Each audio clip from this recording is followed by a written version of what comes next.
Hello అండి, welcome to Annapurna home bakes. ఈరోజు 2 kg tall కేక్ని ఎలా ప్రిపేర్ చేయాలో ఈ వీడియోలో చూపిస్తానండి. మీకు చాలా సింపుల్గా ఈ టాల్ కేక్ని ప్రిపేర్ చేయొచ్చండి. బట్ ఏంటంటే టాల్ కేక్ ప్రిపేర్ చేసినప్పుడు కొన్ని జాగ్రత్తలు తీసుకోవాలి.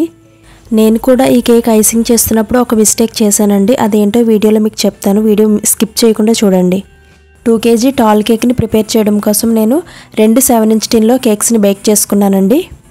అంటే 2 kg కేక్ని ప్రిపేర్ చేయడానికి మనం ఎంత బ్యాటర్ యూజ్ చేస్తామో ఆ బ్యాటర్ని 2 7" టిన్లో డివైడ్ చేసుకొని వేసుకున్నాను. 2 కేక్స్ కూడా బేక్ అయిన తర్వాత వాటిని 3 లేయర్స్ కింద కట్ చేసుకున్నానండి. టోటల్గా నాకు 6 లేయర్స్ వచ్చాయి. అలా 7" టిన్స్లో వేసుకోవడం వల్ల కేక్ లేయర్స్ అనేవి థిక్గా వస్తాయండి. ఈ కేక్ నేను బటర్ స్కాచ్ ఫ్లేవర్లో చేస్తున్నాను. బటర్ స్కాచ్ కేక్ చేయడానికి నేను క్రష్ బయట కొనండి. ఇంట్లోనే బటర్ స్కాచ్ సాస్ని ప్రిపేర్ చేసుకుంటాను. మన ఛానల్లో ఆల్రెడీ స్పానిష్ డిలైట్ కేక్లో బటర్ స్కాచ్ సాస్ని ఎలా ప్రిపేర్ చేయాలో చెప్పానండి. మీలో ఎవరైనా చూడకపోతే డిస్క్రిప్షన్లో లింక్ ఇస్తాను, ఒకసారి చెక్ చేయండి. బయట కొనే క్రష్ కన్నా కూడా మనం ఇంట్లో ప్రిపేర్ చేసుకున్న బటర్ స్కాచ్ సాస్ రెసిపీ చాలా బాగుంటుందండి. ఆల్రెడీ మన ఛానల్లో బటర్ స్కాచ్ కేక్ రెసిపీ కూడా పోస్ట్ చేశానండి. మీలో ఎవరైనా చూడకపోతే అది కూడా డిస్క్రిప్షన్లో లింక్ ఇస్తాను. మీకు యూస్ఫుల్ అనుకుంటే చూడండి. కేక్ని షుగర్ సిరప్తో సోక్ చేసిన తర్వాత విప్పింగ్ క్రీమ్ని అప్లై చేయాలండి. విప్పింగ్ క్రీమ్లో కూడా కొంచెం బటర్ స్కాచ్ ఎసెన్స్ వేసుకోవాలి. అలా విప్పింగ్ క్రీమ్లో బటర్ స్కాచ్ ఎసెన్స్ వేయడం వల్ల కేక్ ఫ్లేవర్ చాలా బాగుంటుంది. తర్వాత ఇంట్లో ప్రిపేర్ చేసుకున్న హోమ్మేడ్ బటర్ స్కాచ్ సాస్ని వేసుకున్న తర్వాత బటర్ స్కాచ్ నట్స్ వేసుకోవాలండి. ఇక్కడ నట్స్ నేను బయట కొన్నవే వేసుకున్నాను. ఇంట్లో బటర్ స్కాచ్ నట్స్ని ప్రిపేర్ చేసుకొని వేసుకుంటే కేక్ టేస్ట్ ఇంకా చాలా బాగుంటుందండి. బట్ ఇది అర్జెంట్ కేక్ ఆర్డర్, సో నేను ఇలా బయట కొన్న నట్స్ అయితే వేసుకున్నాను. బటర్ స్కాచ్ నట్స్తో పాటు కొంచెం వైట్ చాకో చిప్స్ కూడా వేయండి. కేక్ టేస్ట్ చాలా బాగా వస్తుంది. ఇలా 6 లేయర్స్ కూడా లోపల ఐసింగ్ ఫినిష్ అయిపోయిన తర్వాత కేక్ మూవ్ అవ్వకుండా 2 డవల్స్ని నేను స్టిక్ చేశానండి. మీరు ఎప్పుడు కూడా 2 డవల్స్ని స్టిక్ చేయండి ఇలాంటి కేక్స్కి. అంటే సింగిల్ డవల్ని అయితే 5" టిన్లో బేక్ చేసిన కేక్స్కి అయితే సింగిల్ డవల్ అయితే సరిపోతుంది. బట్ ఇక్కడ నేను 7" టిన్లో వేసుకున్నాను కాబట్టి సేఫ్టీ కోసం నేను 2 డవల్స్ ప్లేస్ చేశాను. ఇలా డవల్స్ని కూడా స్టిక్ చేసిన తర్వాత అప్పుడు నేను బయట క్రమ్ కోట్ చేయడం స్టార్ట్ చేశానండి.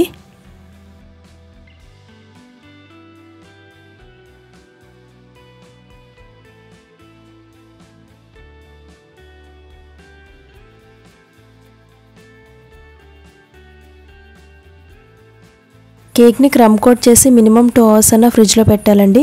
లేదంటే మీ దగ్గర టైం ఉన్నట్లయితే ఓవర్ నైట్ ఫ్రిడ్జ్లో పెట్టినా సరే కేక్ బాగా సెట్ అవుతుంది. కేక్ని క్రమ్ కోట్ చేసే ముందే లేయర్స్ అనేవి ఒకదాని కింద ఒకటి కరెక్ట్గా ఉన్నాయా లేవా అని చెక్ చేసుకోండి. ఒకవేళ లేయర్స్ కొంచెం పక్కకి ఎక్స్ట్రాగా పీస్ ఏమన్నా వచ్చిందంటే అది కట్ చేసి తీసేయండి.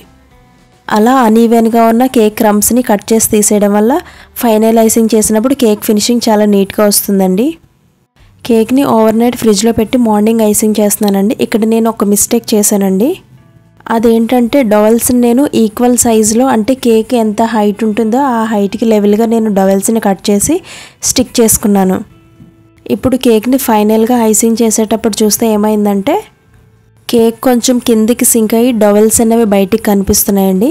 సో మీరు ఎప్పుడైనా సరే కేక్ని ఇలాగ డవల్స్ ప్లేస్ చేసినప్పుడు ఒక 1/2 inch లోపలికి ఉండే విధంగా, అంటే కిందకు ఉండే విధంగా మీరు కట్ చేసుకోండి. మనం ఇలా హైటెడ్ కేక్స్ చేసినప్పుడు ఇలా 6 లేయర్స్ 7 లేయర్స్ 8 లేయర్స్ ఇలా హైటెడ్ కేక్స్ చేసినప్పుడు ఖచ్చితంగా కేక్ అనేది మనం ఎంత షుగర్ సిరప్ తక్కువ వేసినా సరే కేక్ కొద్దిసేపటికి కొంచెం కిందకి సింక్ అవుతుందండి. మరీ ఎక్కువగా సింక్ అవుదండి, కొంచెం సింక్ అవుతుంది. అదే మీరు షుగర్ సిరప్ ఎక్కువ వేసారనుకోండి కేక్ కిందకి సింక్ అవడంతో పాటు ఫైనలైజింగ్ చేసిన తర్వాత కేక్ చుట్టూ కూడా క్రాక్స్ వస్తాయండి. నేనైతే హైటెడ్ కేక్స్కి షుగర్ సిరప్ చాలా తక్కువగా వేస్తానండి. ఇలాంటి కేక్స్ ఐసింగ్ చేసినప్పుడు కంపల్సరీగా టాల్ స్క్రాపర్స్ ఉండాలండి. బట్ నా దగ్గర టాల్ స్క్రాపర్ కనిపించట్లేదు.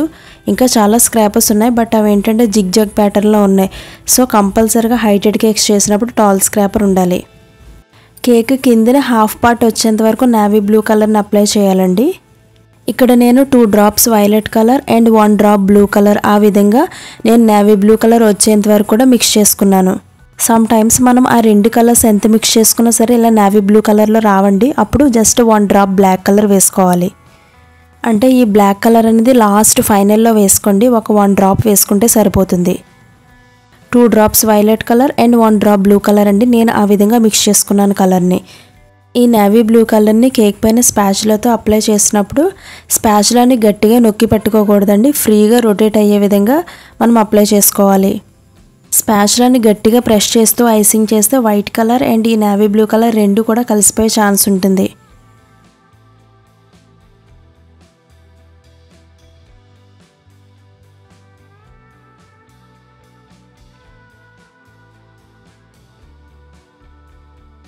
ఇక్కడ నేను ప్లాస్టిక్ టర్న్ టేబుల్ మీద ఐసింగ్ చేస్తున్నానండి. అస్సలు రొటేట్ కావట్లేదు ఫ్రీగాన. సో నేను టర్న్ టేబుల్ని చేంజ్ చేశాను. ఇక్కడ నేను కేక్ని ప్లేస్ చేసిన బేస్ బోర్డ్ వచ్చేసి 10 ఇంచెస్ తీసుకున్నానండి.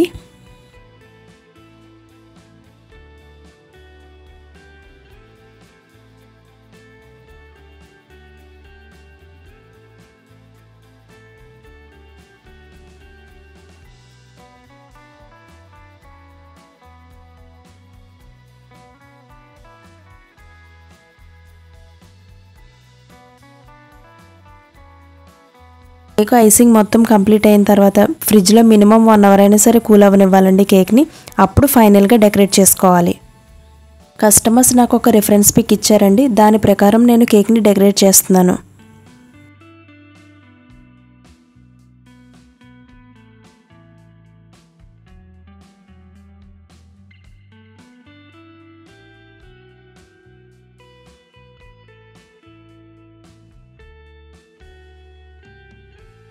కేక్ వన్ సైడ్ గోల్డెన్ రిప్స్ వేసుకోవాలండి. అదేవిధంగా కేక్ పైన ప్లేస్ చేయడానికి నా దగ్గర గోల్డెన్ కలర్ ఫాక్స్ బాల్స్ లేవు. సో మన దగ్గర గోల్డెన్ కలర్ ఫాక్స్ బాల్స్ లేనట్లయితే చాక్లెట్ ఉంటుంది కదండి, డార్క్ కాంపౌండ్, అది దాన్ని డబుల్ బాయిలింగ్ మెథడ్లో మెల్ట్ చేసుకొని చాక్లెట్ బాల్స్లా మౌల్డ్స్ ఉంటాయండి, ఆ మౌల్డ్స్లో కూడా వేసుకోవచ్చు.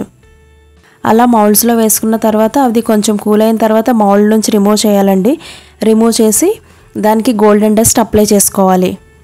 మీరు ఎప్పుడైనా సరే డార్క్ కాంపౌండ్కి గోల్డెన్ డస్ట్ అప్లై చేస్తున్నప్పుడు అందులో లిక్విడ్ ఎవాపరేటర్ కానీ ఆయిల్ కానీ ఏమీ వేయకూడదు.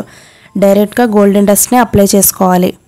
అలా కాకుండా గోల్డెన్ ఫాక్స్ బాల్స్ని వేరే విధంగా కూడా మనం ప్రిపేర్ చేసుకోవచ్చండి. అది ఎలా అంటే నా దగ్గర ఎల్లో కలర్ ఫాక్స్ బాల్స్ ఉన్నాయండి. ఆ ఎల్లో కలర్ ఫాక్స్ బాల్స్కి నేను గోల్డెన్ డస్ట్లో లిక్విడ్ ఎవాపరేటర్ని మిక్స్ చేసి పెయింట్లోకి అప్లై చేశాను.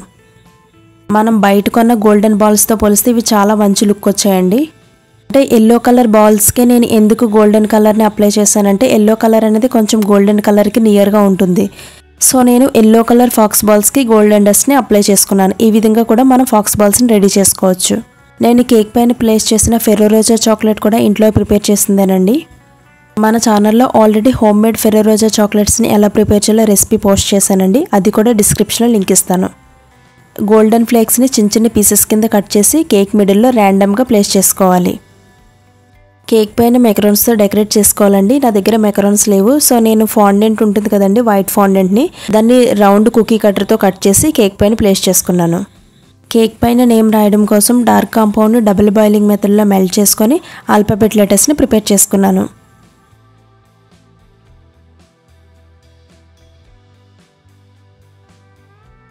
ఈ కేక్ని నేను 1600కి సేల్ చేశానండి.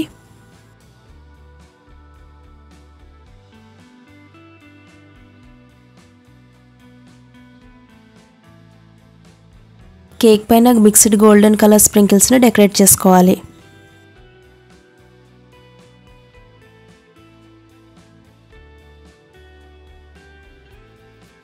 ఈ వీడియోలో మీకు ఏమైనా డౌట్స్ ఉన్నట్లయితే కమెంట్స్లో అడగండి, తప్పకుండా రిప్లై ఇస్తాను. ఈ వీడియో మీకు నచ్చినట్లయితే ప్లీజ్ లైక్ చేసి సబ్స్క్రైబ్ చేసుకోండి. మరొక యూస్ఫుల్ వీడియోతో మీ ముందుంటాను. Thank you for watching.